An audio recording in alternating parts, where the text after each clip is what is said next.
Thank you for listening to WBHM Digital Broadcasting out of Birmingham, Alabama. The opinions of hosts and guests do not necessarily reflect the opinion of this network. You are listening to WBHM Digital Broadcasting, Birmingham, Alabama.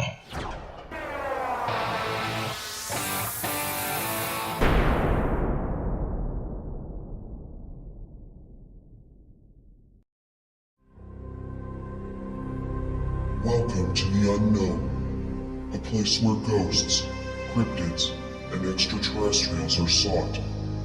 This is where you'll find answers to questions about what lurks in the dark. This is Periscope Uncensored.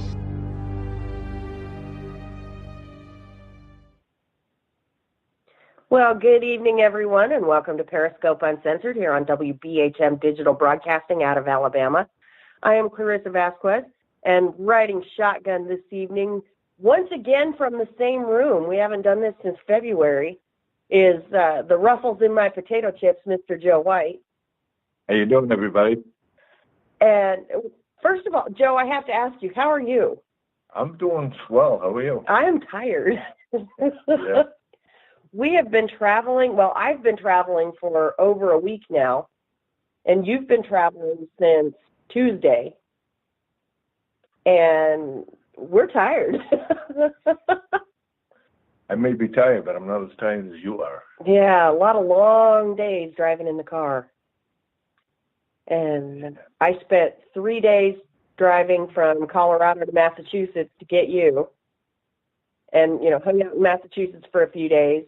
And then you and I hopped in the car on Tuesday morning, and we're still not back in Colorado. We have pit stopped for the night in Kansas City, Missouri. So we still have 12 more hours to go, but because we're spending a couple hours with all of our wonderful listeners, we decided we were going to stop for the night. So tonight, folks, we are going to have none other than the Rev. That's right, Shawn Whittington is going to be on the show with us after our first break of the evening. He's going to be talking about his new book, God, Ghosts, and the Paranormal Ministry, which hit the shelves on St. Patrick's Day, appropriately enough, because his middle name happens to be Patrick. And we're going to be talking to him about his book and about some of his experiences. We may even talk about his radio show on another network that we don't talk about. And it's going to be a good time. It's going to be a good time. And I'm going to apologize in advance, kind of, sort of, not really sorry, to Denise Pridemore from Paranormal Pride. We know that she and the Rev are good friends, and she doesn't get to have him on her show because his show airs the same time as hers. So, neener. That's all right. We love Denise. We love her show, and, we understand, scheduling conflicts. Those things happen, and so, her scheduling conflict is our game, right? Absolutely. Absolutely. And then coming up next week, we're going to flip the script again, guys. We had such a great response from a few weeks ago when Qvid was a guest co-host on the show and interviewed Joe. We're going to do it again next week, only Qvid is going to be interviewing me. So it's about a 50-50 split as far as opinion goes as to whether or not I'm going to eat him alive. And, there's a part of me that thinks Qvid may not mind that. Yeah. But so, Joe, we've had some adventures over the last couple of days, though. We have. Yeah.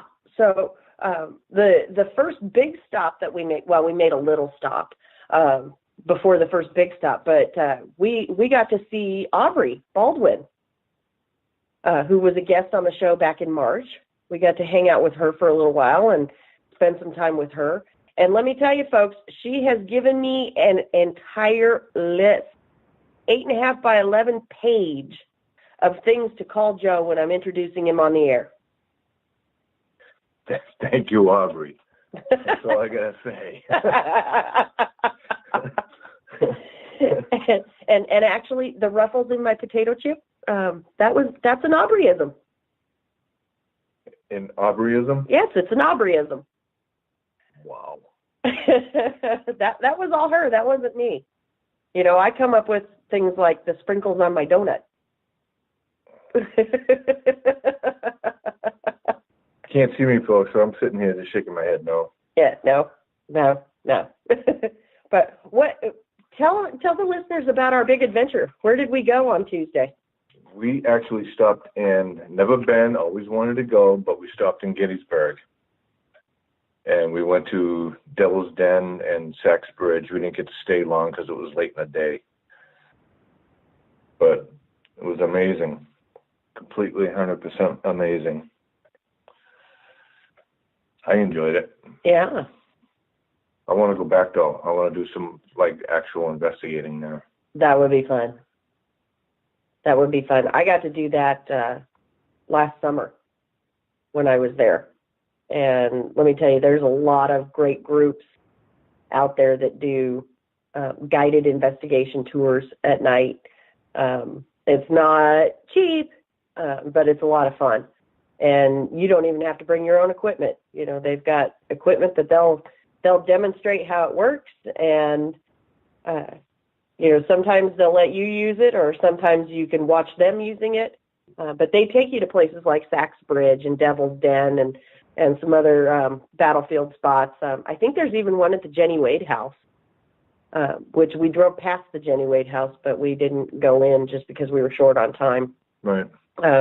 But we did see a cemetery while we were there, and we stopped and got some really cool photographs there. And a lot of the pictures that we took while we were in Gettysburg are up on our Facebook page. So if you go to facebook.com/Periscope Uncensored, you can see those pictures. You can also see pictures of us with Aubrey. So, we had a great day on Tuesday, and then yesterday was just more driving until the weather got really bad, and we had to stop for the night, and got up this morning, and the weather was really bad again. But we had to keep going.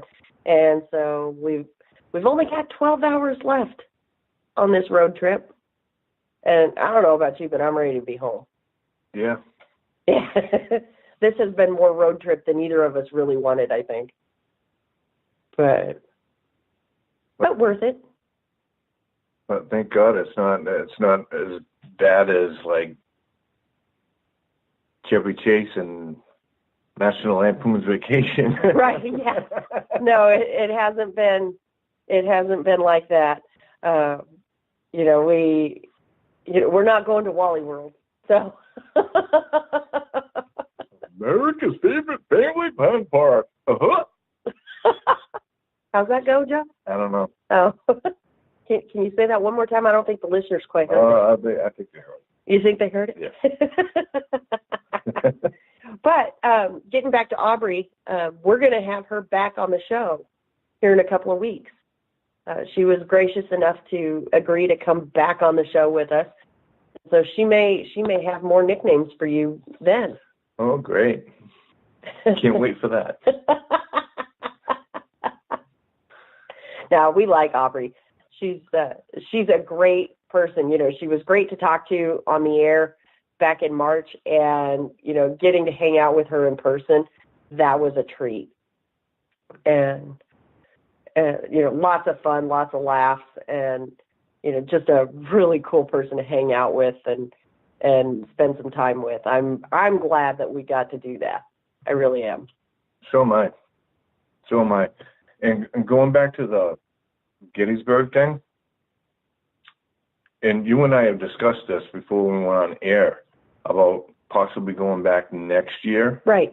To investigate, Pennsylvania, yeah. Gettysburg. Yeah, because there are a lot of places that we were driving through, we really wanted to stop and see, but because we're so limited with time, we didn't get to, right. Valley Forge, the Flight 93 Memorial, all kinds of places in the state of Pennsylvania, Philadelphia. I would love to go and spend a few days in Philly. Mm-hmm. And And so we have talked about, taking a week maybe next year and just going to Pennsylvania and, road tripping all over that state. And I think that'd be fun. Well, another thing that we discussed was that having people that we know that investigate out in the field come with us and have one big, massive group. Yeah, that would be fun. That would be fun. So, yeah, so anybody that's interested in possibly joining us on that expedition, hit us up either on our Facebook page, facebook.com/Periscope Uncensored, or you can hit us up via email, para-scope@mail.com. Those are the best ways to get in touch with us. And let's see, what else do we have coming up? We've been so single focused on this adventure. I think, we're flipping the script next week. We're going to have Aubrey the week after that. We had Mike Brody, the paranormal comedian. We had him scheduled to be a guest, but things happened, and he actually had to take a paying gig on the nights when we are broadcasting. So we're trying to get him rescheduled. What we may end up doing is a pre-recorded show and then just airing a pre-recorded show. We don't like to do that. We'd rather go live with you guys. But sometimes it's more important to, get the guest out there, get their information out there, and because it's just as much about the guests as it is about us. Yes. So we'll keep you posted on that as to, when we're going to have Mike Brody on the show and whether or not he's going to be live. So, and, on this road trip, Joe, you and I have been talking about some paranormal theories, and, especially in Gettysburg. And I know you like to contemplate and ponder, time loops and time warps and time slips and stuff like that. And we had a pretty interesting discussion shortly after we were in Gettysburg. I think we were talking about it last night when we were in Indiana. But, you were pondering, whether or not the spectral entities that are in Gettysburg and have been captured more than once on film, both video and still photography. You're questioning, whether or not they're actually in a time loop. Is that how you phrased it? That was how I phrased it. It's just that excuse me, it's either a time loop. It's kind of there's a thin line with that, where it's like the time frames overlap, or it could be more towards residual. But it's like I said, there's a fine line between the two. And I think that it just goes if it is a time slip, I think it's more like they're still fighting this thing back in their time, and it's just however it works, with the lunar phase or the planets align or whatever natural phenomena, that they ended up just coming into its own, so you could actually see them or hear them or whatever. Right. And I'm inclined to think that it isn't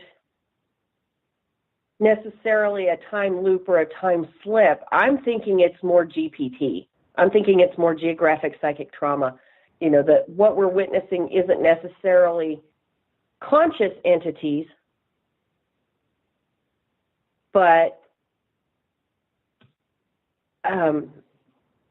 more of an energy imprint. I'm thinking it's geographic psychic trauma that, because what happened in that area was so catastrophic that it left a psychic imprint on the land, which gives us the occasional visual representation of what happened so long ago, during the Civil War. Which is, it's possible, it's plausible. Yes? Yes. So, and because, we didn't have a show last week because I was traveling, and, we ended up playing an archive last week. We did not have the opportunity to send our condolences out to the friends, family, and fans of Lorraine Warren, who passed away. And so we definitely want to do that. We want to, send our condolences out. For those who don't know who Lorraine was, she and her husband, Ed, were pioneers in the field of paranormal investigation. They really paved the way for those of us who do today, what we do, seeking the answers to those universal questions that we all share about, what happens to us after we die? Is there life after death, et cetera, et cetera. And she and her husband, Ed, were essential in paving the way for those of us that do it today. But of course, the bottom dweller strikes again. That person who will not be named or even assigned a gender has gone and claims that they have made contact with Mrs. Warren via the use of their spirit box. And Yep. Joe, you and I have talked about this pretty thoroughly, that, I think it is rude and disrespectful not only to the departed to try to contact them so recently after death, but it is downright disgraceful to their families who are freshly grieving. These people are hurting. They've just lost their loved one, and here comes this bonehead with their spirit box saying, and they go on their YouTube channel and play this spirit box session and claim that it is the loved one that these people have so recently lost. And it's disrespectful, it's disgraceful, it's disgusting. However, I'm going to throw a monkey wrench in this. I'm going to throw a little fly in the ointment. And you and I talked about this the other day, Joe, and you were kind of laughing at me. Yep. Because I've got a pretty solid stance on this and on this person. However,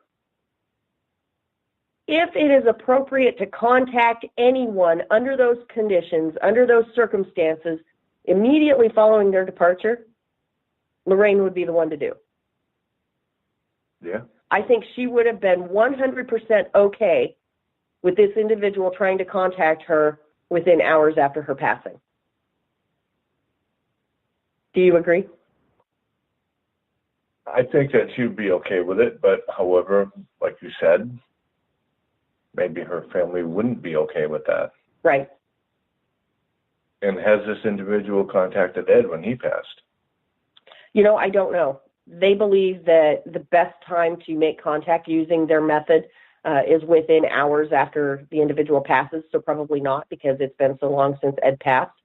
But I do know there was a lot of controversy when Mark and Debbie Constantino passed. They were, within hours after the news broke that the Constantinos were gone, they were on their YouTube channel with their device claiming to have made contact with one or both of them. I don't know. I don't follow this person just because they are a bottom dweller, and I have absolutely no respect for them, which is why I will not refer to them by name or even assign them a gender. But on that note, it is time for our first break of the evening. But when we come back, we're going to have Shawn the Rev Whittington on the line with us. We're going to be talking about his new book, God, Ghosts, and the Paranormal Ministry. So stay tuned, folks. You are listening to Periscope Uncensored on WBHM Digital Broadcasting, and we will be right back. You are listening to WBHM Digital Broadcasting. The best in paranormal talk radio.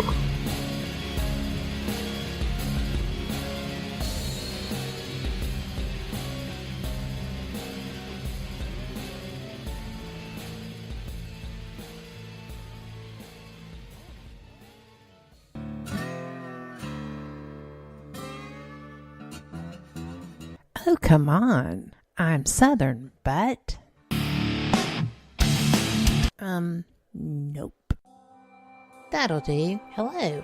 I am Kat Hobson, host of Paranormal Experience here on WBHM Digital Broadcasting out of Birmingham, Alabama. I enjoy having guests from all areas of the paranormal, from ghosts to ufology to cryptids and beyond. You'll find some of the best researchers in their fields bringing you some great information. Join me on Wednesday nights from 8 to 10 p. Eastern here on WBHM Digital Broadcasting. Son of a... Hey, son. Mother... Son? What are you doing? Hey, Mom. I'm getting ready to listen to Periscope Uncensored. By expanding your vocabulary. Well, it is uncensored. Son, the uncensored part of Periscope Uncensored is Jax and I getting down to brass tacks with all aspects of the paranormal. There's no fluff on our show. So, no off-color commentary? I didn't say that. Awesome! Son? I just hit my head. Oh boy. I'll go get you an ice pack. Catch Periscope Uncensored Thursday nights at 9 p.m. Eastern, only on WBHM Digital Broadcasting. Since 1948, Fate magazine has brought you reports of the strange and unknown, all of them true. Fate Radio is carrying on that tradition, bringing you the unusual, macabre, strange, and bizarre. Join host Kat Hobson Sunday nights from 8 to 10 p.m. Eastern on WBHM Digital Broadcasting.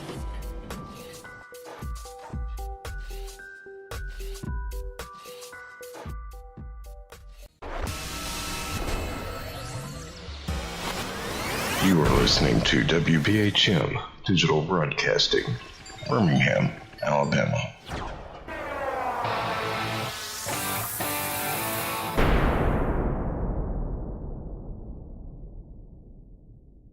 Thank you for listening to WBHM Digital Broadcasting out of Birmingham, Alabama. The time is 23 minutes after the hour.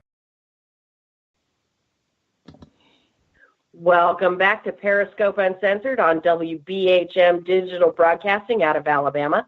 I'm Clarissa Vasquez. Riding shotgun this evening is the cream in my Oreo cookie, Mr. Joe White. How you doing, everybody? And folks, we have got a genuine, legitimate treat for you tonight. We need the theme music for Space Odyssey. Da, da, da, da. Right? We have got none other than the Rev himself. We have got Shawn Whittington on the line. Good evening, sir. How are you? Hello, this is Reverend Shawn Whittington. Can I help you? Who am I speaking with? Is this Clarissa and Joe? Of course it is. Yes, it is. On Cat's Fabulous Network, WBHM. Was that tonight? That was tonight. You just caught me. I was going out to dinner. I'm sure glad I logged into my computer. You're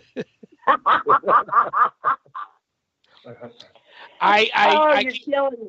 I can now retire. I was been waiting for a sign to let me know it was time to just let go, let God, and enjoy my golden years.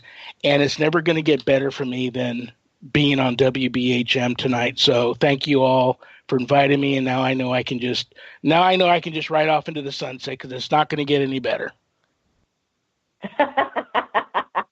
Well, I've been a guest on your show twice now.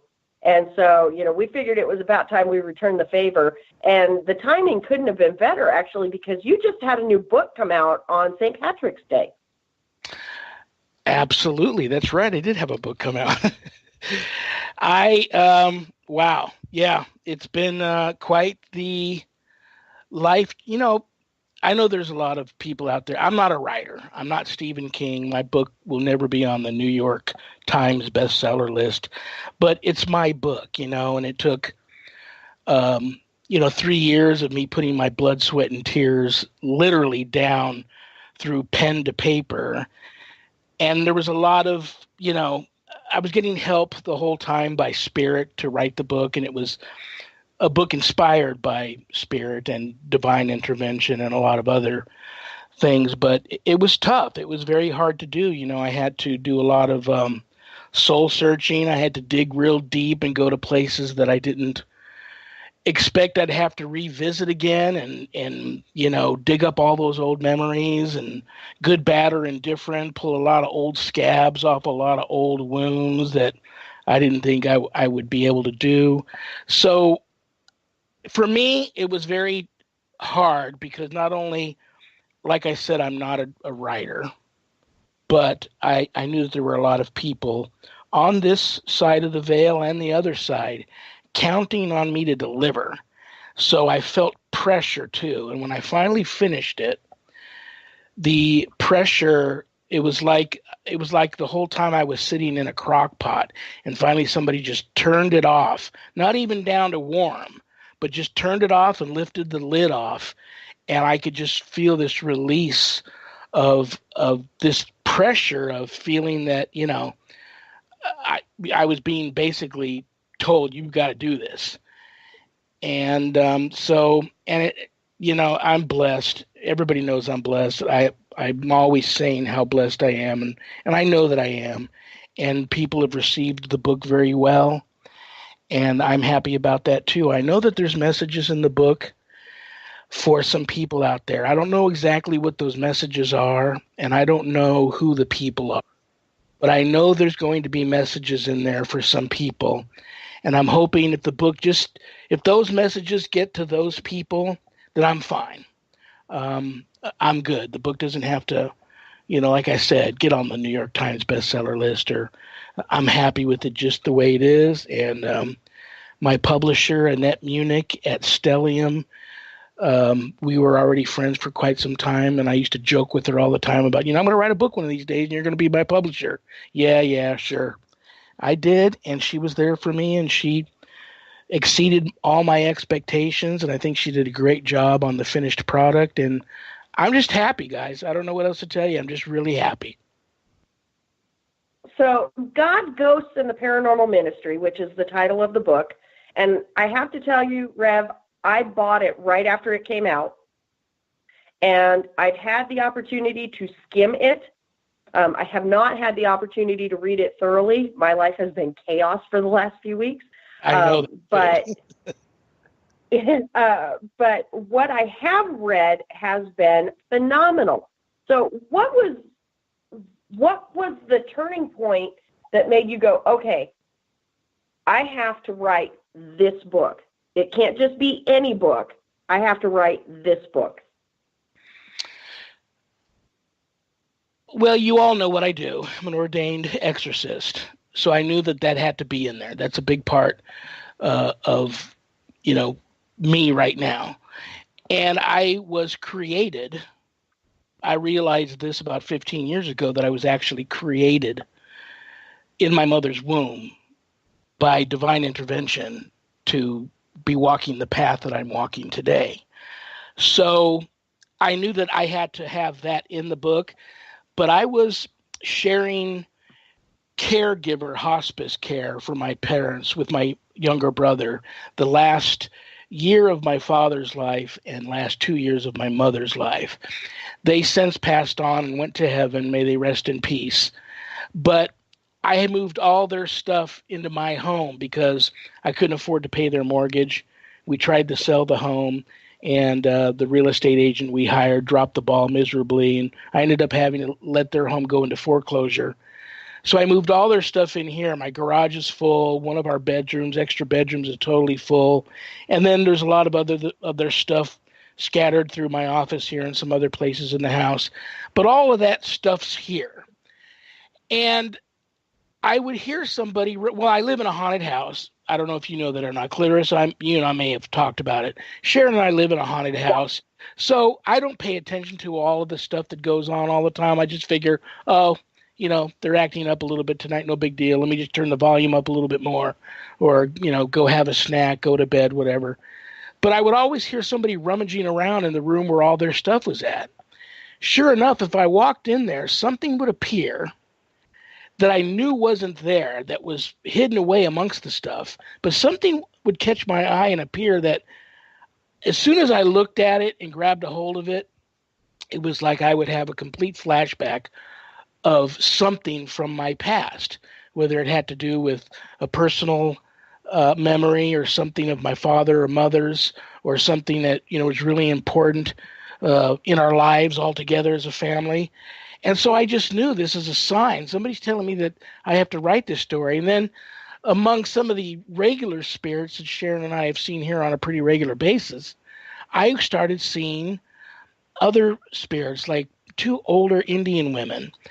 And it dawned on me, I started going through the archives of old photos, and I realized it slipped my mind that my father's mother was half Wyandotte Seneca Indian, and one of them really resembled her. The other, not so much. I believe she was a visiting Indian spirit from a nearby ghost town here that I had visited and did an exorcism on some property there. And she visited me to ask me to come back and do that for some more properties in that area, which took me a couple of months to do. And I saw her all the time. But as soon as I was able to get back there and do that, make good on my promise to her, I stopped seeing her here. But the other apparition, every time I would see that apparition, I just knew there's ancestors are trying to tell me something. But the most vivid visitations came in when I was dreaming, and they would be always back in time, always like my life was replaying itself right in front of me. But they would be particular times in my past, with my mother, with my father, with my sisters, my brother, what have you, really dramatic turning points and significant times in our life. And this just happened. I mean, I didn't go to bed. I knew going to bed every night, I wonder what I'm going to dream about tonight. And they would just be so vivid. Sometimes they would launch me out of bed, and I would just be standing in the middle of a dark living room. My sister Sharon would be asleep, the dogs would be asleep, and I'm, trying to catch my breath and standing in the darkness going, wow, that was intense. So I just knew. And I'm telling you, it was like when I would sit down and say a couple of prayers for, whoever's right here watching over me, to just, you're going to have to help me through this because I don't have a clue what I'm doing. I would just all of a sudden, the ideas would start coming. Now, all of the stuff about exorcisms and cases I worked, I didn't know I was going to put that in right away, because some of them I knew I couldn't go halfway on them. That if I was going to tell those stories, I had to totally go balls to the wall with it. So I talked to a lot of colleagues in the field that knew me, helped me on many cases, my priest, a lot of other clergy, and asked their opinions. And all of them said, some of these cases, you may be opening a can of worms, putting them down on paper again. You'll be the first to know. But if you're going to tell these stories, absolutely tell them with a good heart and with good meaning, and have that be behind why you're telling the story, and it'll all work out good. So I made that decision, and now, the book is what it is. But I hopefully, I've joked around about, I get all of these, I didn't see that coming moments. And one of them was people all of a sudden were buying my book because they wanted to support my ministry, but they would reach out to me and say, I have your book, but I have no intention on reading it. Just wanted you to know that I support your ministry and I bought it, but it's probably going to be too scary for me. Because they heard me say things like, don't read it alone, don't read it at night, say your prayers before you go to bed. And I had to confess to her and confess on air on my show that I was being a bit dramatic. But when it comes to that subject matter, you had to be very careful and tread lightly. And she said, well, I'll read the book if you weren't kidding about the part that you bless the book every morning. And I said, absolutely. And I wake up every morning, I log on the computer, I log in God, Ghosts, and the Paranormal Ministry. I always pull up Amazon because it's just easy. When it comes up on the screen, I get on my knees, I put my right hand on the computer screen, and I say a couple of very powerful prayers of deliverance and a couple of very powerful prayers of protection. Not only over the book, but everybody that buys the book that day. Of course, the ones I physically have here in the office that I autograph and mail out, I'm able to lay hands on. But yes, for all of you out there that are listening that have the book and are scared to read it, I've got your back. You know, you're all on the prayer list. I bless the books every day, and it's safe. But having said that, you still probably shouldn't read it alone or at night, and definitely say your prayers before you go to bed, because I have had people reach out to me and just said, things that I only thought you would see in the movies, you brought to life on these pages here, and I'll never be the same. So good, bad, or indifference, I take it all, and I'm just happy the way it turned out. Now, Rev, did your parents believe in or support your calling as an exorcist? I would imagine, I feel right now from heaven and watching over me in spirit that they do, but we didn't talk about it much growing up. My father's life was spared twice in his life. Once when he was in the Navy, he was sunk on a ship by the Japanese. He's a 25-year retired Master Chief in the United States Navy, also fought World War II, Korea, finished his career in naval intelligence, very credible individual. But he told us the story of, drowning out at sea. He was floating around in the water after his ship went down for probably 24 plus hours, violently ill, hanging onto a piece of wood. And when the rescue ship finally came, he was too weak to make it to the ship. And the ship actually got underway. They figured they got everybody they were going to get.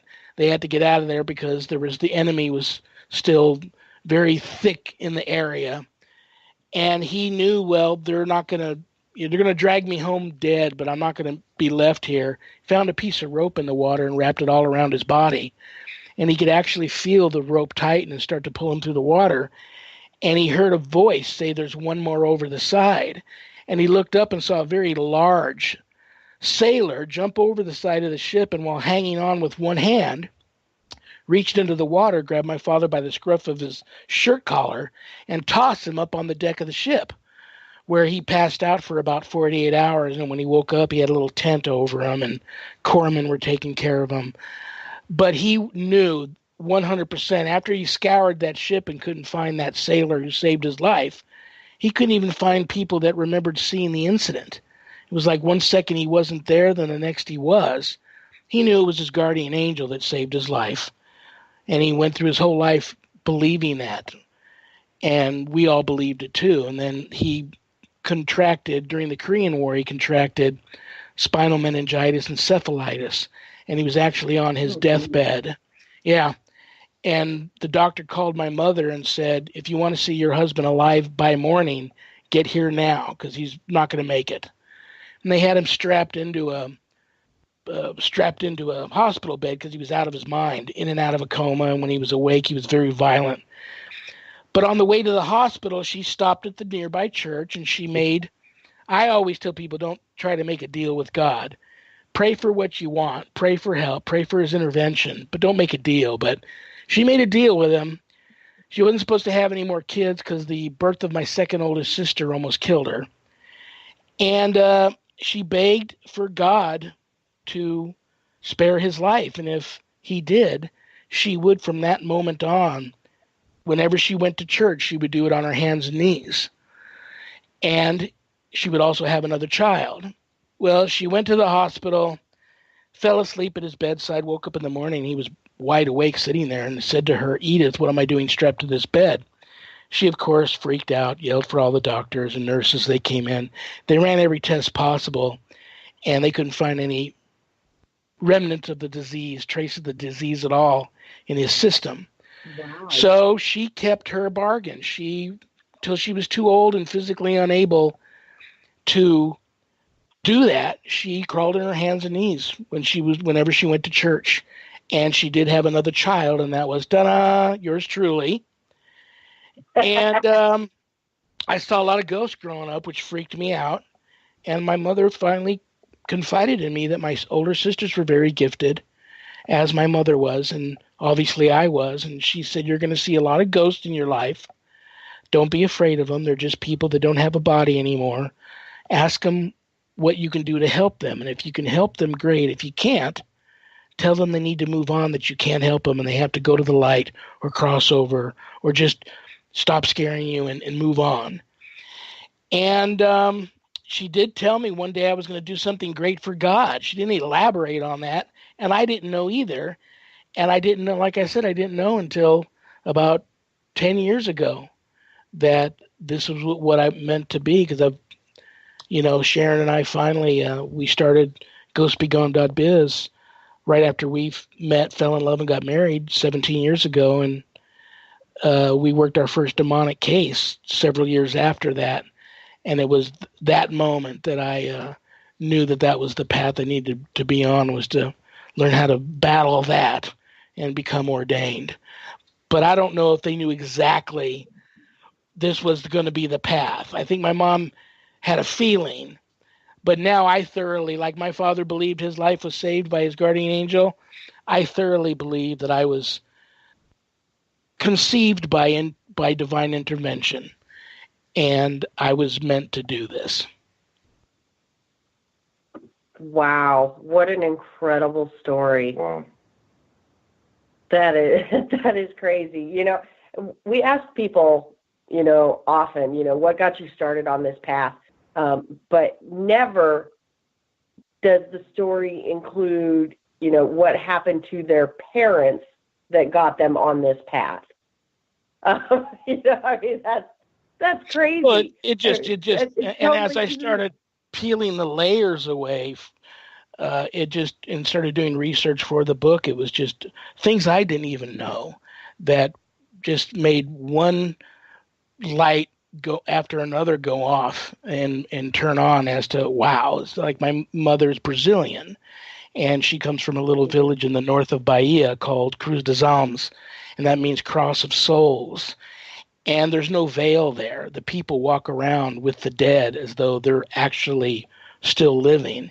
And it's an accepted thing. But my mother's devoutly Catholic and extremely spiritual, which you don't find very many of those. They're either devoutly Catholic and that's it, or they're extremely spiritual and not into religion. But she was both. And my father's ancestry, oh my gosh. The cover of the book, that's my family castle back in England. And his family dates back to, we suspect this, I traced it back to this one French knight that left France right about the time the Templars were being chased after and hounded after and broken up and crucified. And he made his way to northern Scotland, and he started Clan Douglas. And then Clan Douglas became Clan Whittingham, then Clan Whittington. The Whittingtons migrated south into England and settled Whittington, England. But it was always rumored, and there was many priests in the family, and there was always rumored that they had in their possession many extremely important religious relics. I'm not saying True Cross or Holy Grail or Ark of the Covenant or anything like that, but very significantly important religious relics that they had to protect. And one of those priests with the last name of Whittington actually got out of Wales and came to Maryland with one of these objects, and it's rumored to be buried somewhere in Maryland. So my father comes from a long line of warriors for Christ too. So it was just like this puzzle that I was able to just sit back and watch magically come together as I just stared at it. I didn't even have to do any work. It was just amazing. Wow, that's incredible. But Rev, it is time for our next break of the evening. But when we come back, we're going to have more with the Rev. So stay tuned. You are listening to Periscope Uncensored on WBHM Digital Broadcasting, and we will be right back.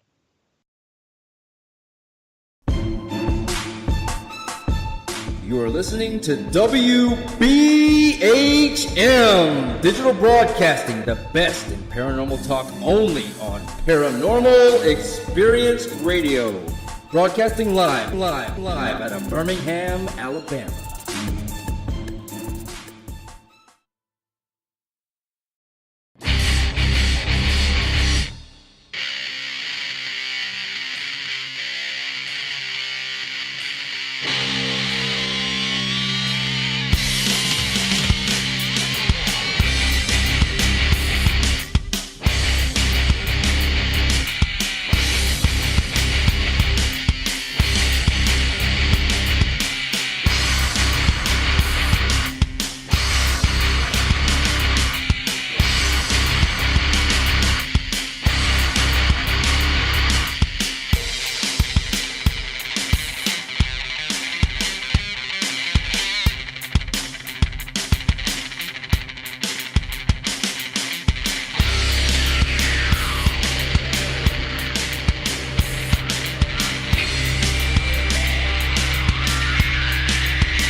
Thank you for listening to WBHM Digital Broadcasting out of Birmingham, Alabama. The time is 45 minutes after the hour.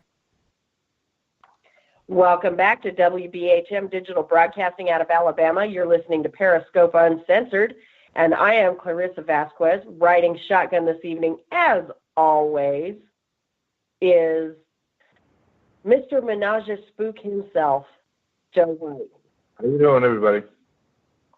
So we have got a great guest on the line tonight, folks. We are talking to none other than the Rev.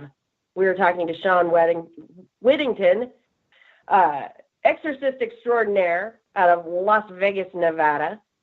And Joe, I know you had another question for the Rev. I'm going to let you take over for just a minute. Okay, how you doing, Rev? I'm doing great, Joe. How are you? Good.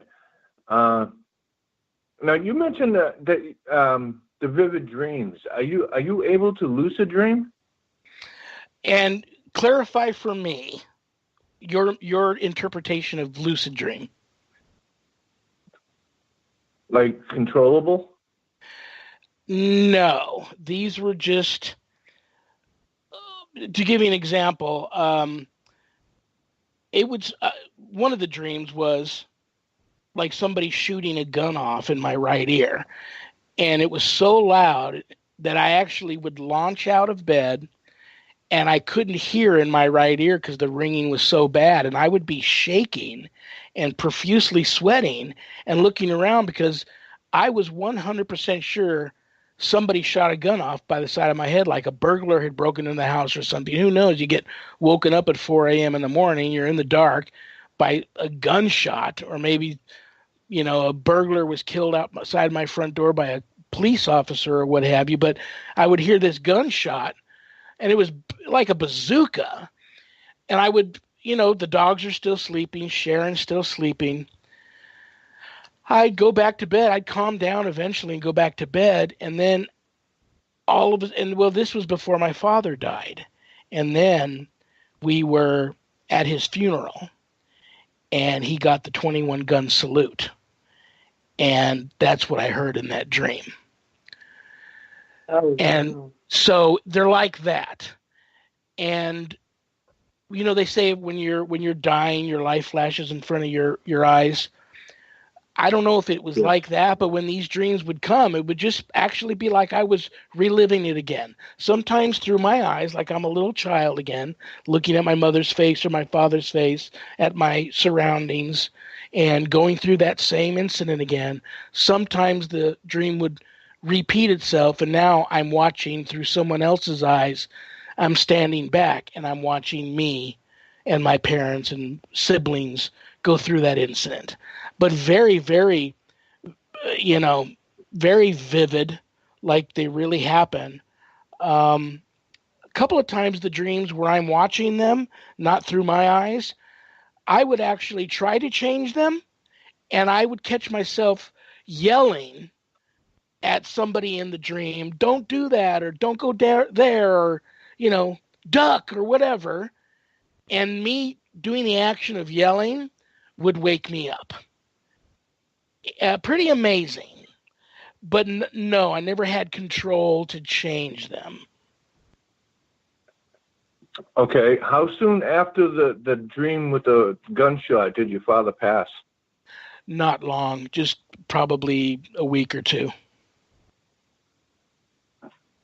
Wow. So that could be maybe a touch of precognition there. I don't know. I always tell people, lots of people come to me for counseling for many things. Lots of times it doesn't have anything to do with the paranormal. I'm really happy that a lot of people bought my book that aren't into the paranormal at all. And they read the book with a total neutral view of it, of that whole type of thing. And then they tell me they couldn't put it down. I think what has made me happiest, when you're growing up, like I had nobody to look up to other than my father when I grew up.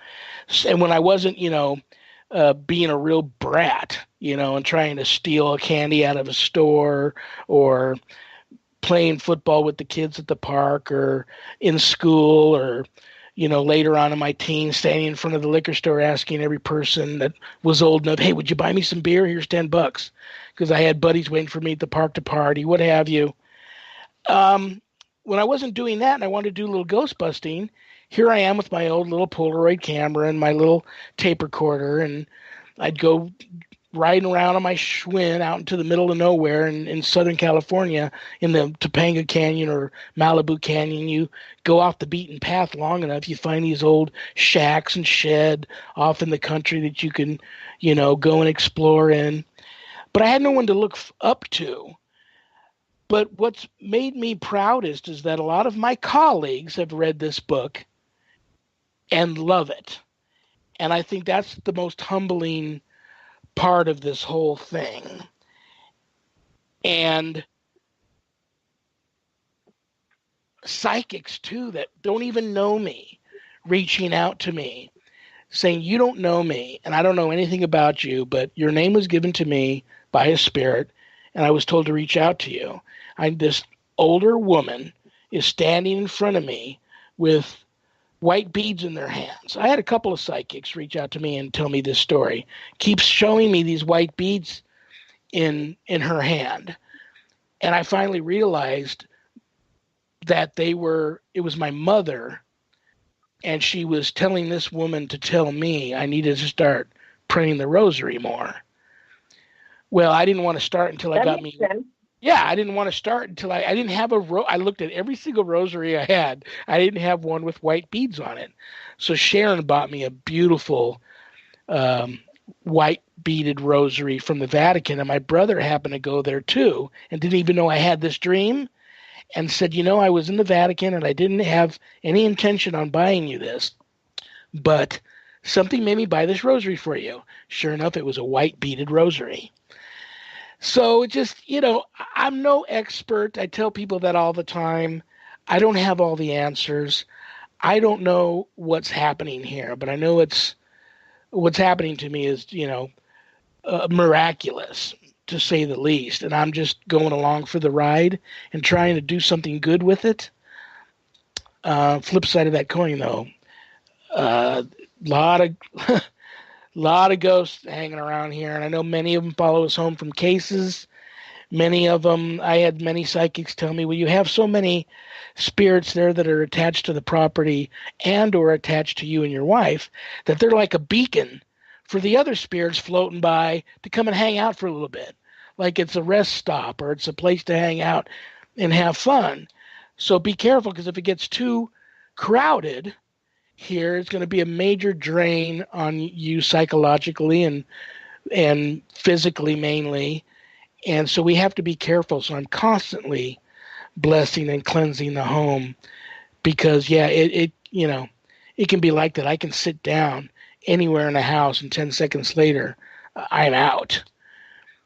And I know that's just the pressure and the draining of this, but I don't feel anything malicious or malevolent here in the home. But my wife and I have to be very careful with that. And so it just kind of, I guess, comes with the territory, but I don't know how to put it into terms that anybody would understand what's happening. But I do know it's just, I look at it as something miraculous, and I'm just going along for the ride. Wow. What is the singular most important thing you want people to take away from your book, God, Ghosts, and the Paranormal Ministry? Oh my gosh. Without giving too much away at the end, I like to be, I would sit here with you guys for 5 hours and just read the book to you on air. But, there's certain things that I don't like to speak aloud about that are in the book. I know I took a big chance on putting them down to paper, and there were times where, especially some of the exorcisms I wrote about at the end of the book, there were times where the paranormal drive-bys and the recon blasts here in the home were off the charts during me writing about those stories, because certain things didn't want those stories to be written about because of the outcome of them. The outcome of them, there was closure brought to them. I, a matter of factly, have said that this book will have the deliverance ministry, demonology, and spiritual warfare communities rethinking their battle strategies. And I know that some in my field may feel that way after they read it. Many of them that are so set in their ways that it won't affect them either way. But I just want people to realize that there is something miraculous out there that's watching over all of us. And it's all good. It's all love. It's all light. And times are scary right now, guys. And I believe the reason why I'm probably one of hundreds and hundreds of people that are going through some of the things I'm going through. And I believe it's because evil is every day getting more of a foothold in our lives and in this world. And I think we all know the big battle's coming, and we've already won it. We've already won the war, but there's still going to be some very big, ugly battles. And I think one's coming. And I just want people to read the book and know, hey, make a choice. You can choose a side, but know that there's consequences to the side you choose. If you don't, guys joke with me all the time. Rev, that's all fine and dandy. I love you. You're a great guy, but it's the old saying, I'd rather rule in hell than serve in heaven. Okay, fine. Better be careful saying things like that, because you're going to be dog paddling in a endless sea of lava for the rest of your spiritual existence if you choose the wrong team. So whatever that means to you, the scariest thing right now is complete integration. I'm telling you, exorcism is just the start. And a lot of people think it begins and ends with that. Right now, we're starting to believe that a lot of these truly, truly evil acts that are done by truly evil people their vessel is now completely taken over by the invading unclean spirit. That it's not the soul that was born into that vessel. Over time, for whatever reason, 99.9% of the time, people under attack have brought it upon themselves, whether they realize it or not. And these truly, truly evil people, I believe, are demonic. And they're walking around like you and me, inhabiting human form. They've completely taken over that vessel, and the original soul that was born into that vessel is not there any longer. So I'm telling you, there's something. I want to touch on that a little further, but it is time for our top of the hour break. So let's sit on that for just a minute, folks. You're listening to Periscope Uncensored on WBHM Digital Broadcasting, and we will be right back after this message from. Support for this podcast and the following message come from the Almond Board of California, representing almond farmers and processors, dedicated to continuous improvement with targets across zero waste, water efficiency, pest management, and air quality. More at almondsustainability.org. Live from NPR News in Washington, I'm Jack Speer. House Speaker Nancy Pelosi is accusing Attorney General William Barr of lying to Congress concerning the Mueller report on Russian election interference. NPR's Kelsey Snell reports Pelosi's comments come as the House Judiciary Committee is threatening to subpoena Barr to testify before the Democratic-led panel. Pelosi says Barr withheld the truth from Congress and was inconsistent in his statements. What is deadly serious about it is the Attorney General of the United States of America was not telling the truth to the Congress of the United States. That's a crime. Democrats say Barr's testimony before the Senate Judiciary Committee on Wednesday was inconsistent with his previous testimony about his communications with special counsel Robert Mueller. Pelosi avoided questions about whether the House will censure Barr or take any other actions to reprimand him. A Justice Department spokesman responded by calling Pelosi's statement, quote, baseless. Kelsey Snell, NPR News, the Capitol. The second person in a row to be chosen by President Donald Trump for a seat on the Federal Reserve Board has withdrawn his name from consideration. After weeks of problems, conservative commentator Stephen Moore is pulling out. The 59-year-old Moore had sharp criticism for not only shifting views on interest rate policy, he also was criticized for sexist comments made about women. Also, like Trump's previous pick, former presidential candidate Herman Cain, many viewed him as lacking in terms of credentials. Moore, in a letter obtained by the New York Times, says the scrutiny of his candidacy had become, quote, untenable. Catherine Pugh has resigned as the mayor of Baltimore, her attorney announcing the move by reading a statement on her behalf. Emily Sullivan of member station WYPR has more. The scandal that led to Pugh's political demise began in mid-March when the Baltimore Sun reported that Pugh sold $500,000 worth of self-published children's books to the University of Maryland Medical System while she served on its governing board. Pugh resigned from that board and said that she did not sell books to any other businesses, but a healthcare insurer and a prominent businessman, among others, came forward. They gave the first-term Democrat hefty checks for books and were later awarded lucrative contracts with the city. Amid outcry, Pugh went on indefinite paid leave on April 1st, citing a case of pneumonia. The FBI and IRS raided her home and City Hall office weeks later. For NPR News, I'm Emily Sullivan in Baltimore. Worker productivity took a solid bump up in the first 3 months of this year.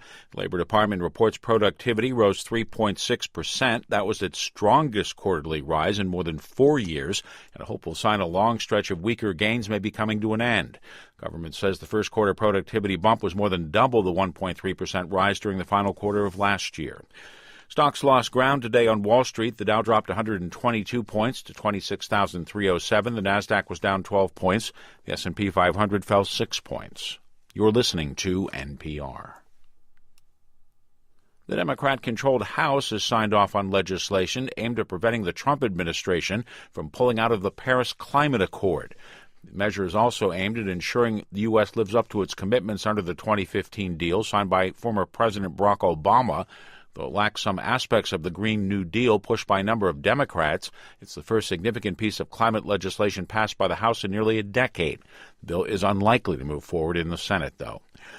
Measles cases increased dramatically in Europe last year. That's according to a new report released by researchers from the Centers for Disease Control and Prevention and the World Health Organization.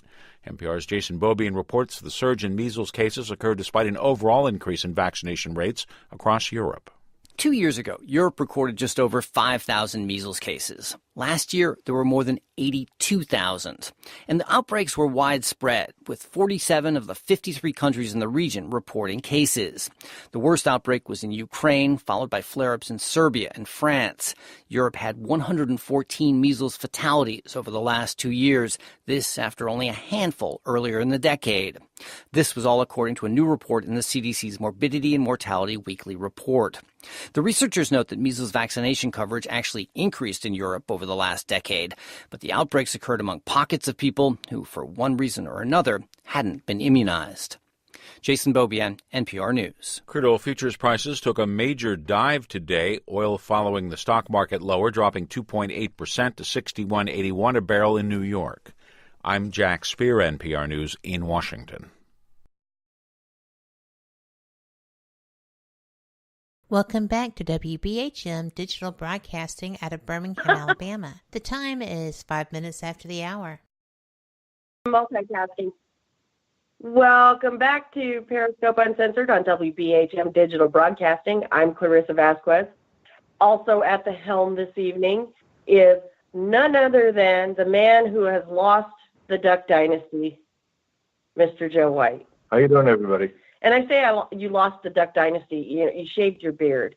I did. You had this really, really long, like, biker beard going on, and you looked like one of the guys from Duck Dynasty. And I named your beard Duck Dynasty, but you've since trimmed it very, very short. It's very dashing, folks. You should get onto our Facebook page and take a look at it. Which is facebook.com/Periscope Uncensored. We took some pictures when we were in Gettysburg on Tuesday, and you can see Joe and myself in Gettysburg, and he is without the Duck Dynasty. So we have got a great guest on the line.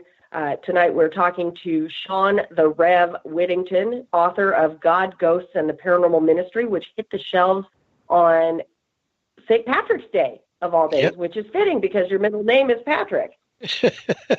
Yes. Well, there's actually, I'm one giant story. Everything has meaning. It was, I was born in 1959, and I was baptized Catholic under St. Patrick as my guardian saint. And I was also confirmed in the Catholic religion many years later, again under St. Patrick as my guardian saint. The middle name is because of St. Patrick. But now, 59 years later to the day, on my 59th birthday, I found out my book was getting published. And I found out that it was going to be released on St. Patrick's Day, the following St. Patrick's Day. My birthday's in November. So I found out on my birthday that it was getting published, and then the following March, St. Patrick's Day, it was being released. That was another one of those, the light went on and my head exploded moments, because I realized all of that was arranged on the other side. They all had this all arranged all along. I've always just been along for this ride. So there you have it. That's the reason why. That's really cool. I'm telling you guys. That is really cool. And before we went to break, we were talking about some nastiness, and I know Joe's got a question that pertains to that nastiness. So I'm going to turn it back over to Joe. All right. In 2018, the Vatican sanctioned the training of 500,000 new exorcists. Do you know about this project? And if so, are you able to pinpoint why?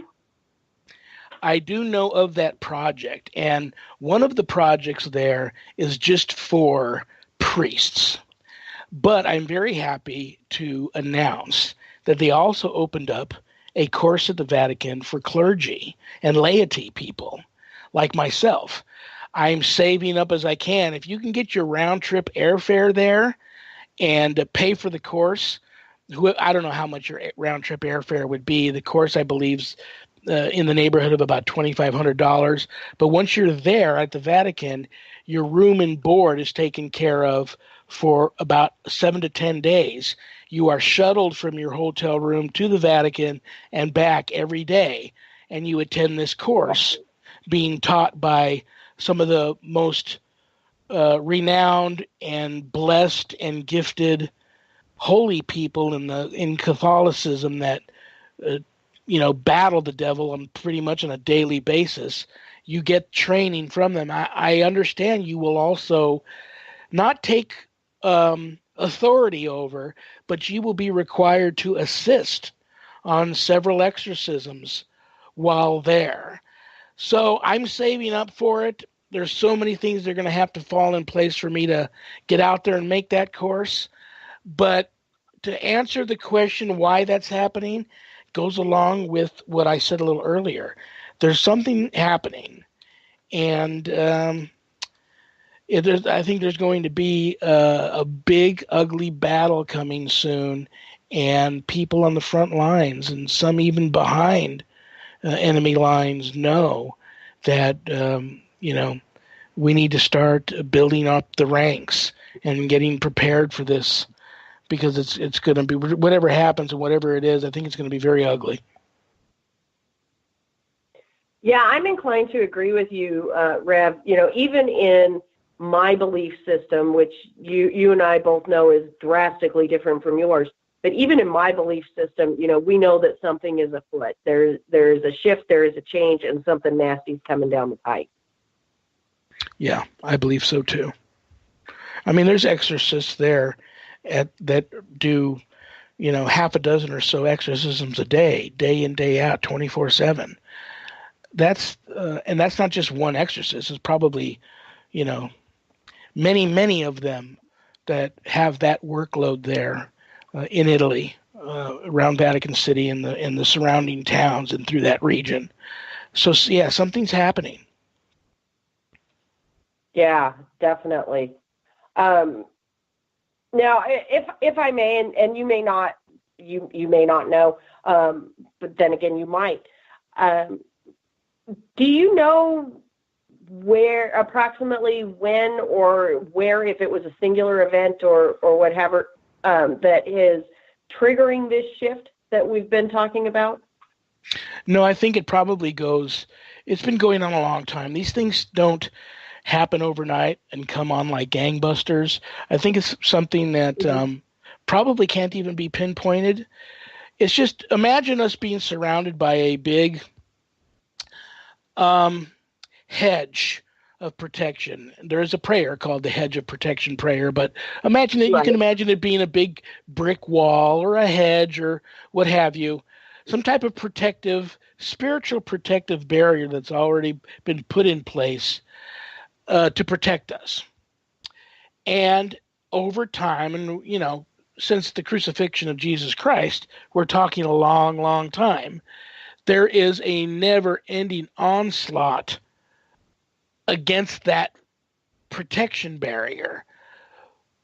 And I just believe it's just been so beaten down and so many holes poked through it and so many portions of it torn down to allow so much of that stuff to just, like a sinking ship, flow its way in amongst humanity, that it's just we're on the verge, I believe, of just being totally overwhelmed by it. And if it doesn't matter who you believe in, who you pray to, what your religious belief system is, and even if you don't, oddly enough, many of my clients are atheists. Well, at least they were atheists before they picked up the phone to call me for help. It's hard to be an atheist when there is something it's turned your life and your family upside down, and is, God forbid, you're witnessing someone in your family being possessed, or you've had some, deaths in the family that you can attribute to something, not right. I just want everybody to know there's good times going to come. You're going to have to pick a side. And right. Yeah, I look at it more as like a snowball. It started out small, but just enough to be a problem, and now it's gaining momentum, it's gaining steam, it's getting bigger and bigger, and more people are getting sucked up into it. They're getting rolled over by it. Yeah. Well, yeah, it's amazing. It's amazing. It's like at my workplace. I'm only there part-time, and I'm there in the evenings. But there was a young girl in there the other day. I guess she heard rumors. It just happens to be my color of choice. I wear all black when I go to work. I'm at an animal hospital, but I have solid black scrubs on, and I usually wear a crucifix outside my shirt hanging. Everybody there knows that I'm an ordained minister. So it might have stemmed from that. And I don't know how she even got into the conversation. And we weren't even really talking about religion. But she just blurts out all of a sudden and yells right in the middle of treatment while there's surgeries going on and, doctors are working with patients and stuff. She just yells out, "Jesus wasn't real." Everybody just kind of stopped and looked at her for a second. And I'm sure there might have even been people there that probably agreed with her. But why just yell that out? And she looked kind of for a second like something forced her to yell that out. And there was just something to me I just felt was odd about the girl. And I want to lead by example. I don't want to avoid her, but I can't even tell you if she's even at work anymore because I'm so concentrated on doing my job when I'm there. But that's just an example of it's the little things like that to me that stand out, that I notice that there's something odd. A young girl with her whole life ahead of her. I don't know, what was in her upbringing, and I have nothing against atheists. It's okay to not believe in anything. That's okay. Right. If I respect you, respect me. But now the people that don't believe the way you believe now feel they need to attack you for it. That's the big shift and the big change I know now. When once it wasn't like that. Everybody kept to themselves, kept their beliefs close to their vest. It's hard to keep your beliefs close to your vest when I go out and I'm in my priest collar. But people want to attack now. That's the reaction, and I think that's all a malevolent influence. When the attacking, the violence, the lashing out, not being able to accept someone for their belief system, and what a day to talk about that. This is National Day of Prayer. All religions are under attack now, not just Christians, not just Jews, everybody's under attack right now. That's all a malevolence that's running rampant. Yeah, I agree completely. I totally agree. And, even the people that still keep close to the vest are, kind of stepping out and lashing out and are being attacked. People that follow my faith in other countries are still being murdered, executed, etc., for following our belief system. So, it's crazy. It's crazy. And, I am of the firm belief that there is no one right way, as long as you hold that higher power, you're on the right path, but that can be for another show.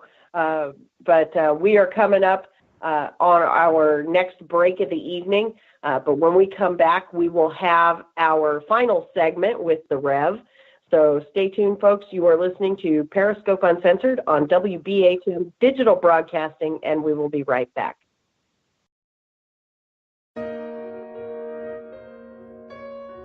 You are listening to WBHM Digital Broadcasting. The best in paranormal talk radio.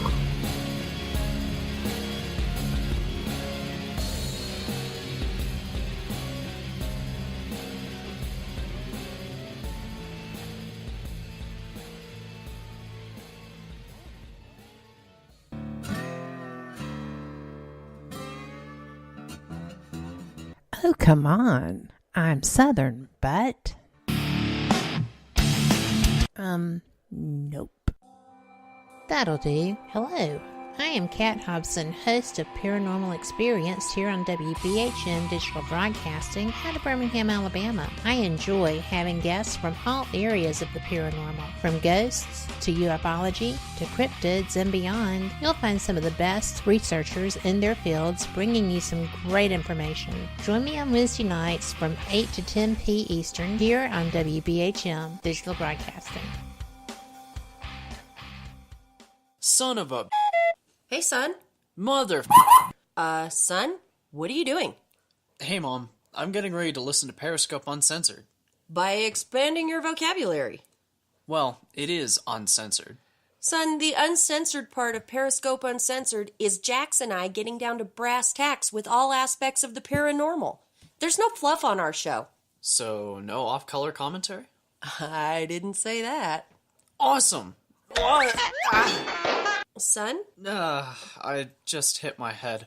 Oh boy. I'll go get you an ice pack. Catch Periscope Uncensored Thursday nights at 9 p.m. Eastern, only on WBHM Digital Broadcasting. Since 1948, Fate magazine has brought you reports of the strange and unknown, all of them true. Fate Radio is carrying on that tradition, bringing you the unusual, macabre, strange, and bizarre. Join host Kat Hobson Sunday nights from 8 to 10 p.m. Eastern on WBHM Digital Broadcasting.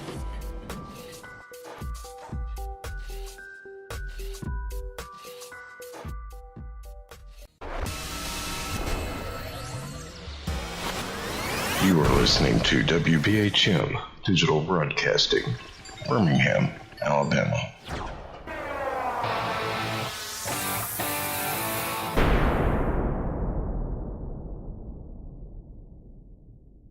Thank you for listening to WBHM Digital Broadcasting out of Birmingham, Alabama. The time is 23 minutes after the hour.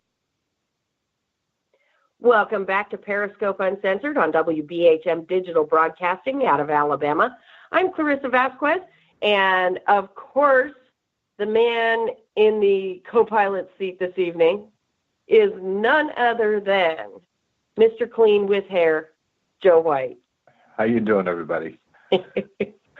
You know what, Mr. Clean, that was on me. That wasn't Aubrey. That was on me. Hey, we have got a great guest on the line tonight, folks. We have been talking to Shawn the Rev Whittington, whose new book, God, Ghosts, and the Paranormal Ministry, just hit the shelves in March of this year. It dropped on St. Patrick's Day. Folks, I have a copy of this book, and as I fully admitted at the beginning of the show, I've skimmed it. I haven't had a chance to thoroughly read it, but I've skimmed it, and what I have read so far is phenomenal. And we've talked to people, who have actually taken the time to read the whole thing, who are just going, oh my gosh, my mind is blown. And so we want to welcome the Rev back to the show. And Rev, we've got a question from the chat room. This is coming from Carl, and he wants to know, what do you think of teens in the paranormal industry that don't believe in Christ? Hi, Carl. It's totally okay. My mission statement is no judgment. I don't judge. It's okay. Ghost hunting, which I don't do anymore, is a great hobby. If you have a true passion for it and you're trying to, further the field, and we're looked at as a pseudo-science anyway, a non-proven science, communicating with the dead. We're all crazy anyway. I just thought I'd throw that out there. But that's okay.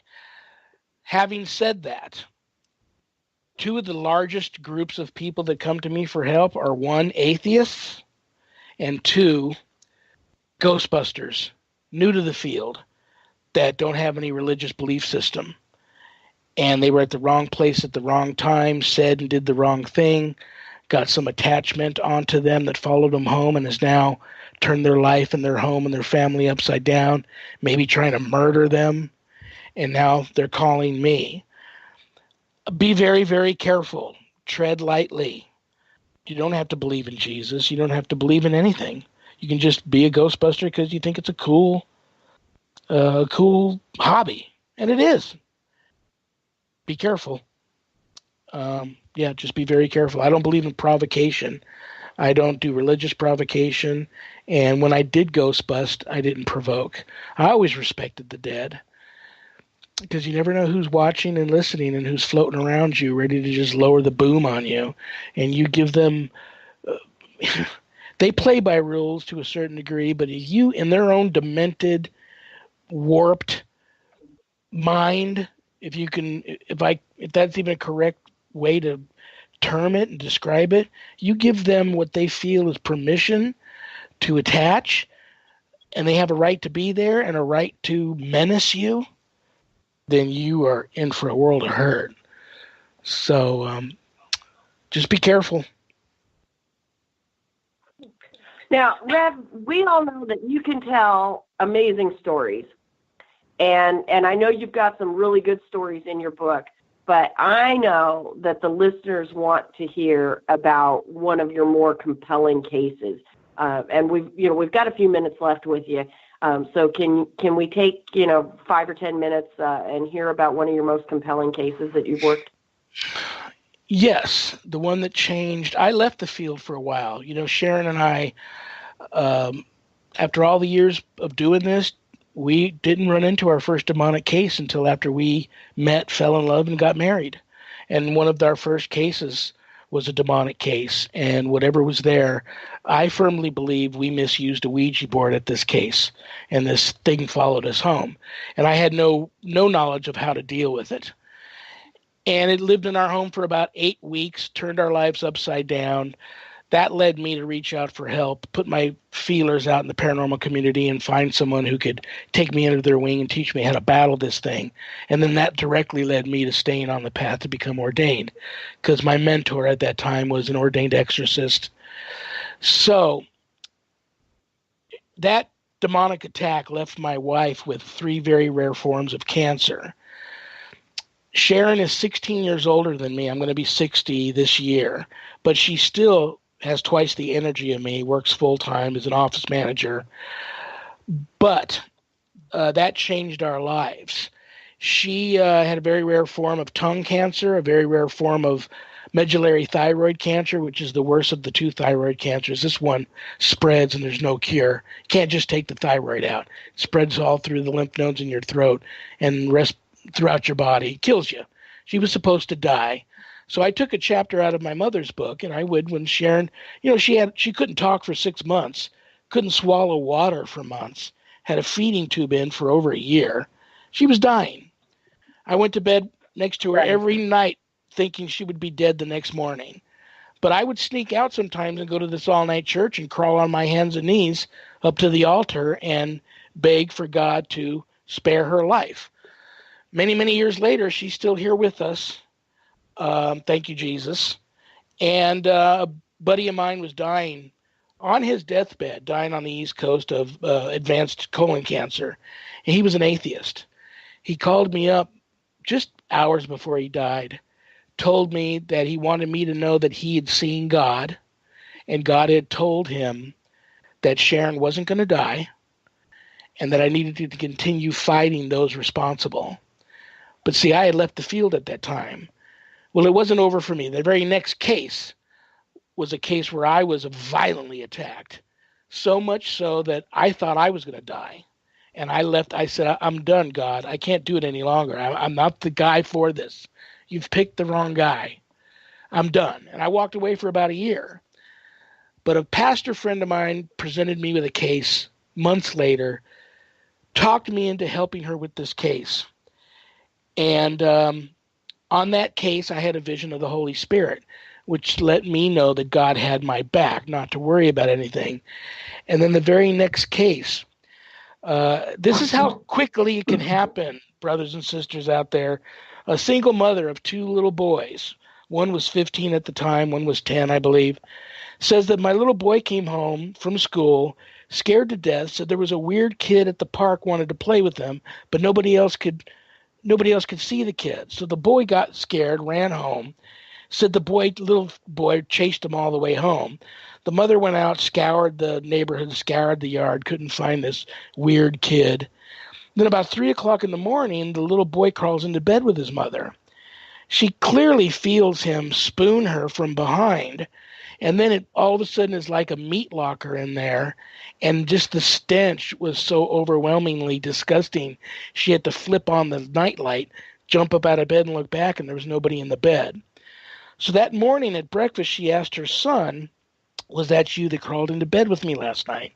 And the little boy said, no, that was the other little boy. She goes, what are you talking about? Well, I came downstairs, Mom, last night to have a snack, and that weird little boy was at the back door asking me to let him in, so I let him in. Well, oh, no. Yeah, Mom knew that whatever was going on, that wasn't good. She still thought this was a real boy, so she looked all over the house, couldn't find any sign of it. We're talking in probably 48 hours, the little kid got expelled from school for attacking other schoolmates, then got into a violent altercation with his older brother, and almost killed him. The mom had to send him away to a neighbor's, and then the boy changed. And the mother calls me up and saying, you've got to come right away because what's that thing upstairs is not my child. And that's how the book starts. I start with that just a paragraph from that chapter, and then I go on to the beginning of the story, and I catch up later in the book of what happened with that case. But when I got there, the mother was sitting outside in her robe and her underwear on the street corner waiting for me. And so I went in by myself. Sharon's at home, in bed fighting for her life. I'm by myself. I walk into the house. I know I have to go upstairs. She says, he's at the top of the stairs. You'll know the room.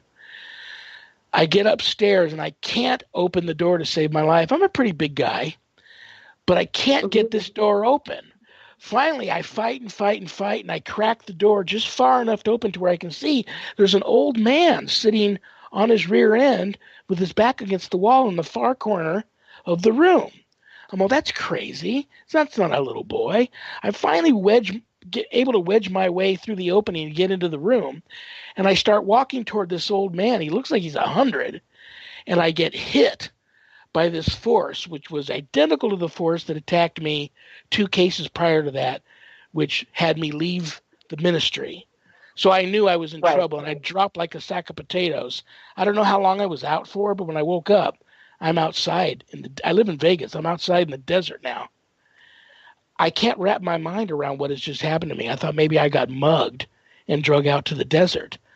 But lo and behold, there's this old man sitting about 10 feet in front of me in the dirt, looking down at the ground.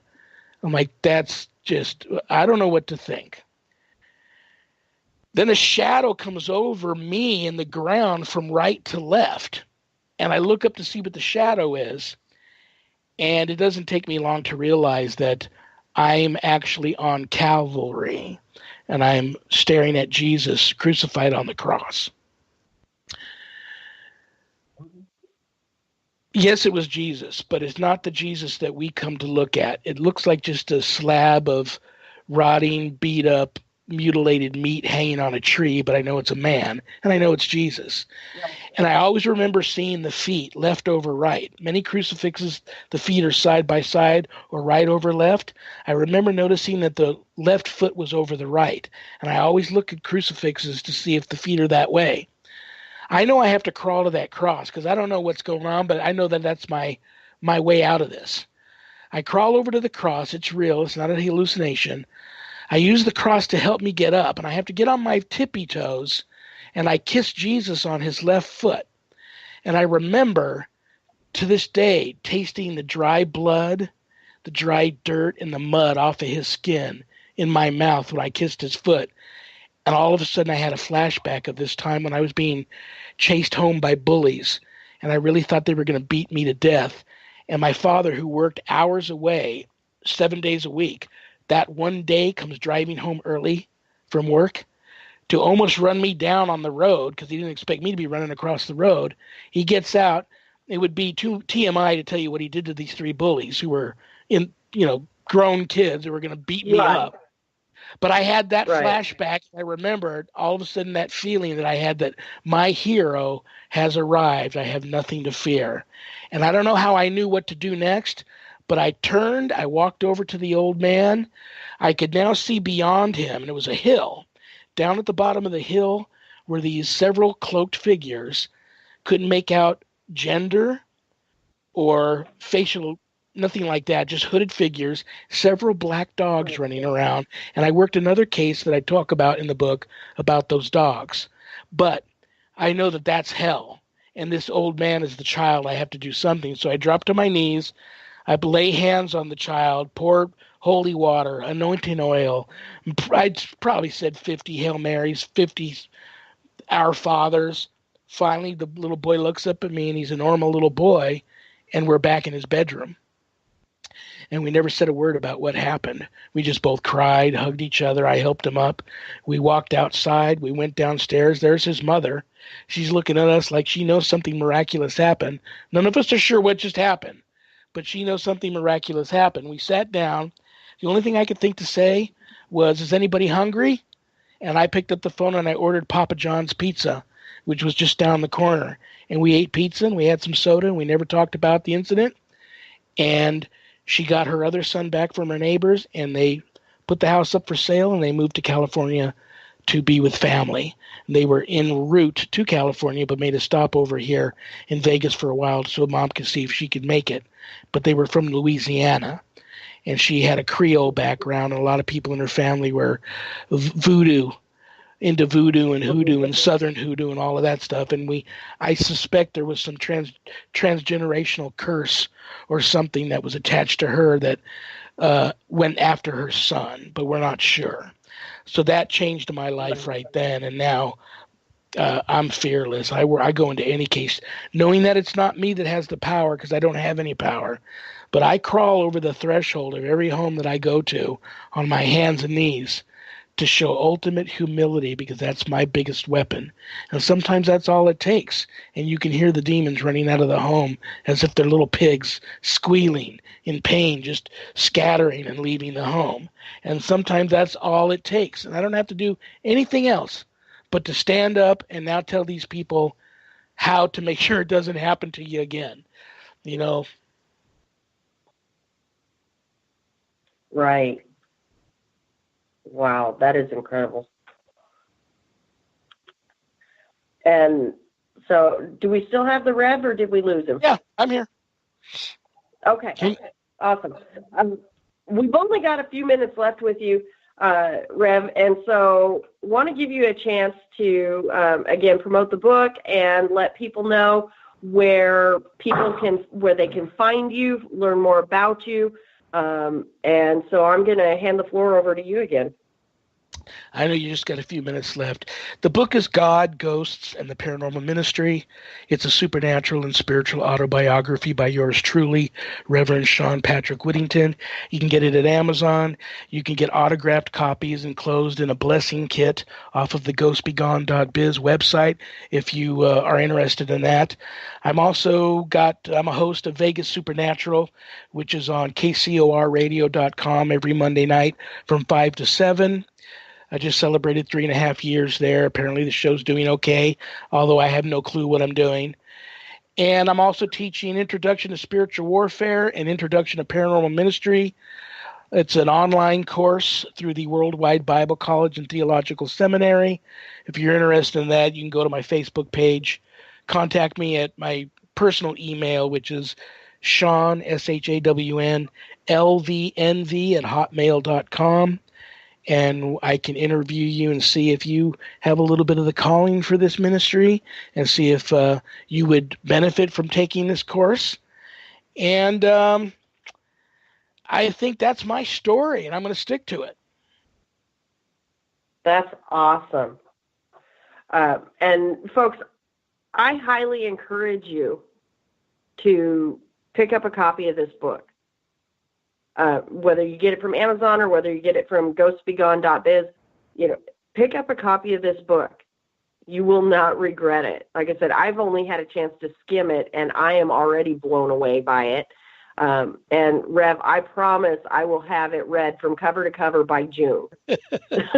Okay. Okay. Don't rush. There's no rush. It's not going anywhere. And everybody, I bless the book every day.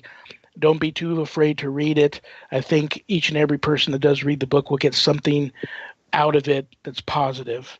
Because even though I talk about some very ugly things in there, it's all comes from the love from my heart. And it was all written with love. And divine intervention was behind the writing of the book and inspired by spirit. So it's a book that needed to be written, and it's meant to be read. And so use it as a learning tool on how to be prepared from what's coming. Yeah, definitely. And again, folks, find him on Facebook, find him on ghostbegone.biz. Look him up, get a copy of the book. If you've got the calling, take his classes. You won't be sorry. And, if you've got nothing else better to do, maybe you could tune into his show. If Denise Pridemore isn't able to do her show on Monday nights, you can tune into the Rev's show on KCOR. And I've been a guest on the show twice, so I know it's a good time. Thank you. I appreciate that. I still don't have a clue what I'm doing. Do any of us in this business, do we ever really know what we're doing? I decided not to even worry about it. I just get people on there that I want to meet and talk to, that I admire, and make it seem like it's just a private conversation that I'm allowing however many thousands of people to eavesdrop in on. And that's it. And I got to be me. I got to, I can't change who I am and be something I'm not. So I just try to be me. And if people like me, great. And if they don't, that's okay too. Yeah. Well, we want to thank you for being such a great guest on the show tonight. We've only scratched the surface, man. Time flies when you're having fun. Absolutely. But you know me. I love you. I love Kat. Joe, it was such a pleasure to meet you, brother. You all three are on my prayer list, and everybody out there, just try to be a better version of yourself tomorrow than you were today, and so forth and so on. And just work on your humility, work on turning the other cheek. When you want to punch somebody in the face, bite your lip, turn around, and walk away. We need to stop the violence. We got to start getting ready for who we really need to save our energy for, who we really need to fight. And it's coming. Definitely. Most definitely. So again, Rev, we want to thank you for being such a great guest tonight. And we wish you nothing but the best, brother. With the book and with your ministry and your classes, nothing but the best for you, man. Thank you very much. Thank you very much. I appreciate it. All right. Have a great night. You too. Good night, everybody. Good night, Rev. So Shawn Whittington, ladies and gentlemen, and again, you can find his book, God, Ghosts, and the Paranormal Ministry on Amazon.com. You can also get a signed copy complete with a blessing kit at ghostbegone.biz. And on that note, we're going to take our final break of the evening, but when we come back, more with Joe and I. So stay tuned. You're listening to Periscope Uncensored on WBHM Digital Broadcasting, and we will be right back.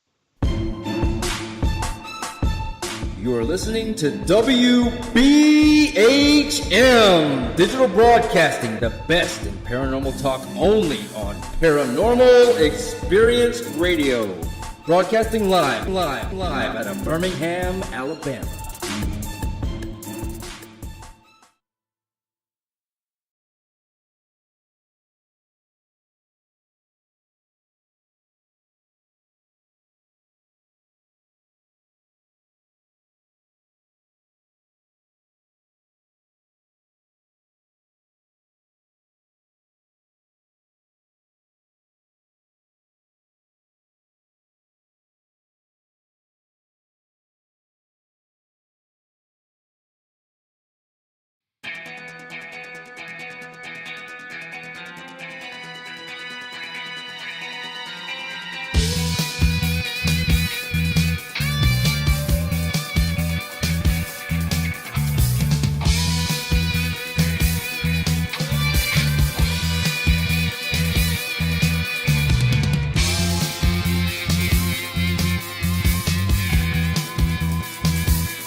Thank you for listening to WBHM Digital Broadcasting out of Birmingham, Alabama. The time is 45 minutes after the hour.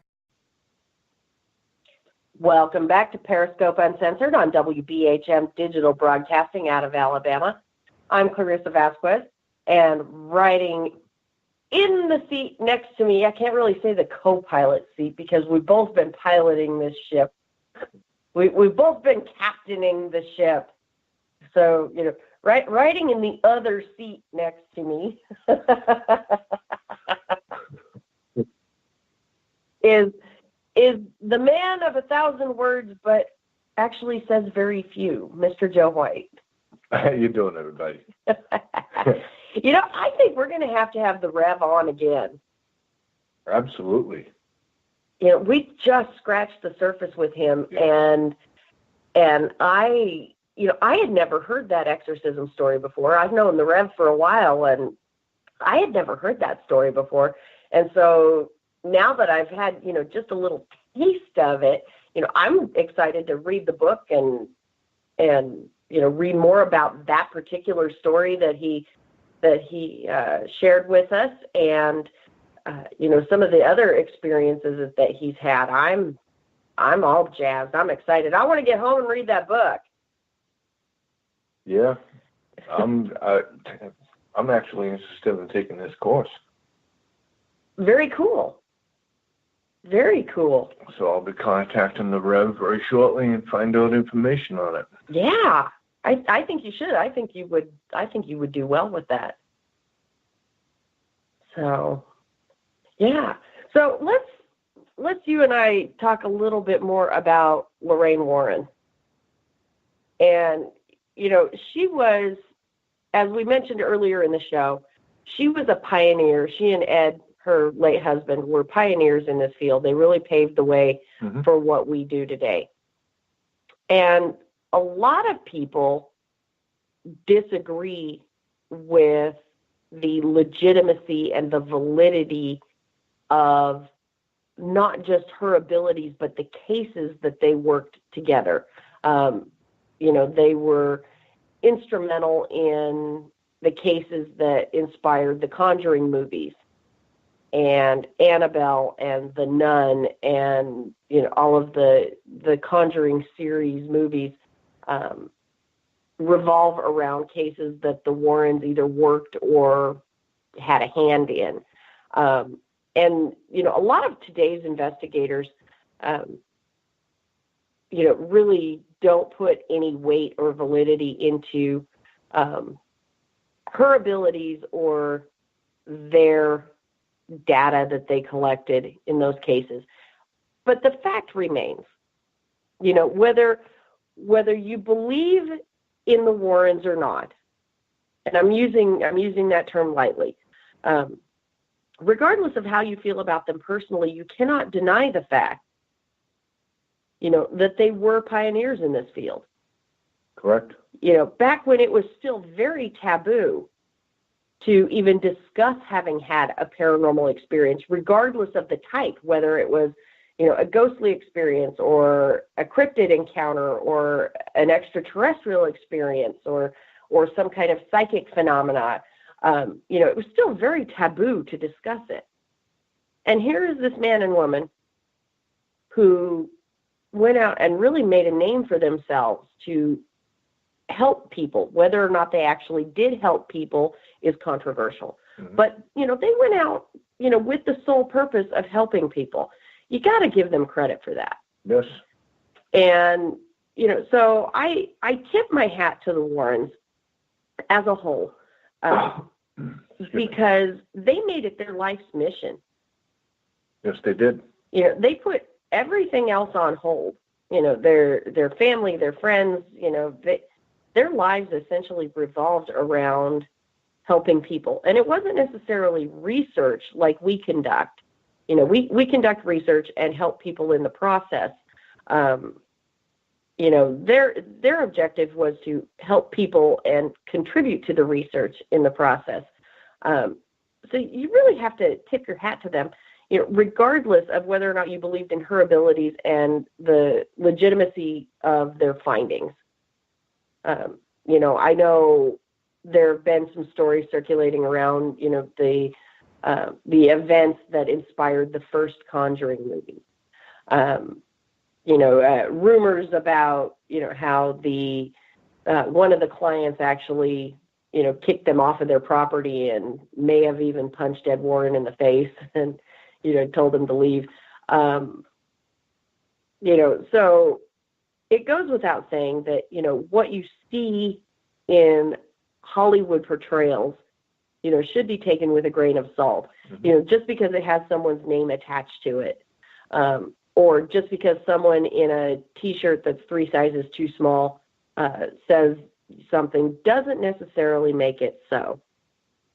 But, going back to the fact that, yes, Lorraine passed very recently, and it's very sad. She had a good long life, and she did help a lot of people in the process.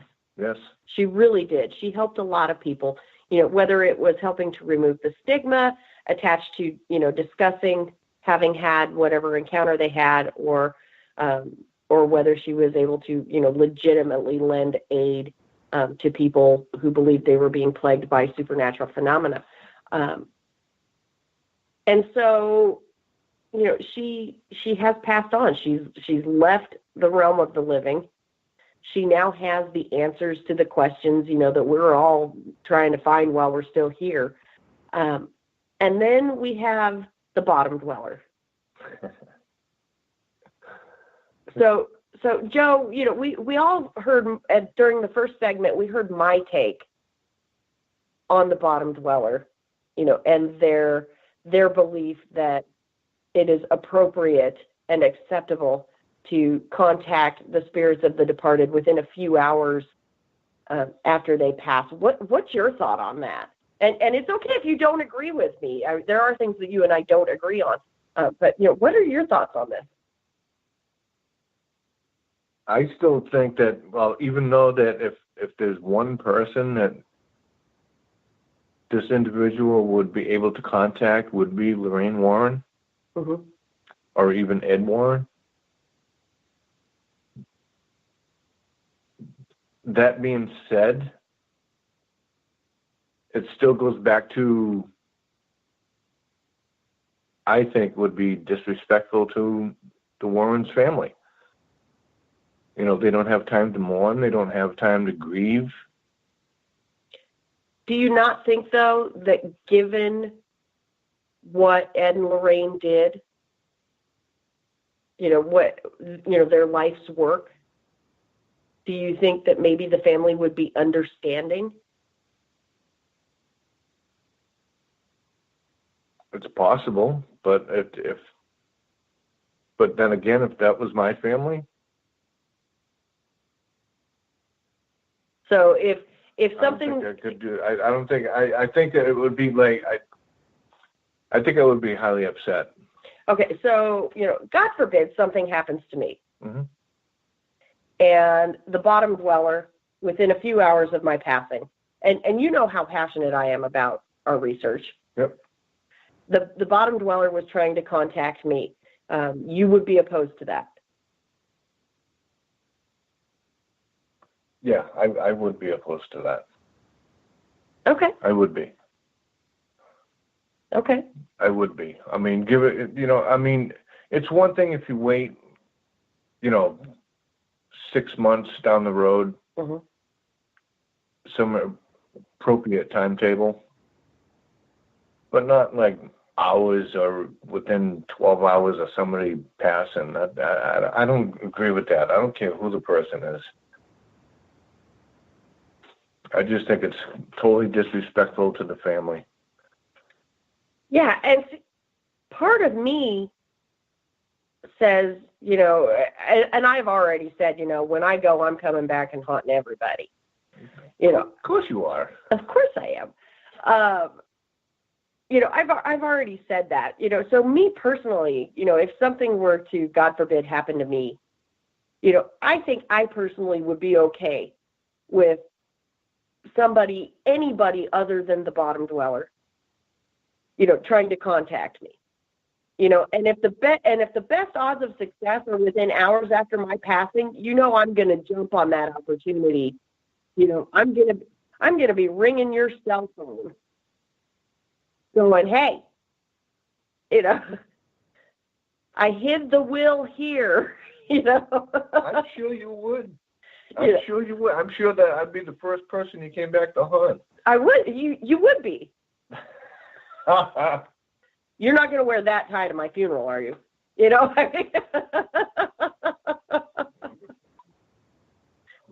What's wrong with my tie? I see nothing wrong with it. Let me point it out. So, me personally, I think I would be okay with someone trying to contact me within hours after I pass. But that's because I've spent more than half of my life researching, what happens after we die. But again, I think it's disrespectful to the family who is grieving, for the bottom dweller to go, within a few hours trying to contact the departed. I think it's disrespectful to the family. And as you pointed out, if something were to happen to me, and that individual was trying to contact me, you would be a little upset. I would be. I'd be more than just a little upset. I'm sure that the rest of your family would be upset too. Even though it's okay for you, in your eyes, you don't have you don't have a problem with it, as you said, but I would come back, with a few messages. I would say, it's a party over here.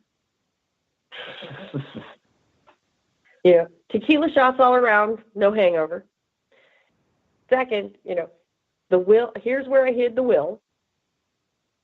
And third, you had better not wear that tie. Oh, there's a will? What do you mean, oh, there's a will? Oh, you're in trouble now. Let's do this. No. Yeah, I haven't changed the will yet, so don't bump me off yet. Right now, everything still goes to the kid.